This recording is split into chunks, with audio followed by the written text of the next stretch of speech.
And it's an area where I admit I struggle in that I'm very, very black and white. Mm-hmm. And so I see a lot of compromise in the church. Right. And I go, well, I can have no business with that. And my tendency is just to walk away completely.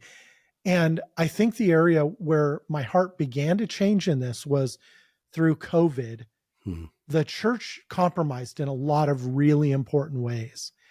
And my first instinct was just to write off every pastor that shut his doors, every pastor that required masks, every pastor that didn't do it my way as a heretic, right?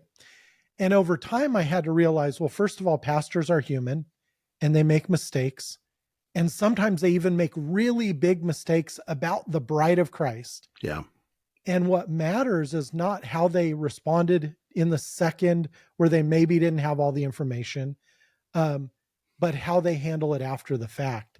And so I've had to learn in these last couple of years to show a little bit of grace to pastors who I feel like didn't handle it all right. We cannot be drawing hard lines where God does not draw them.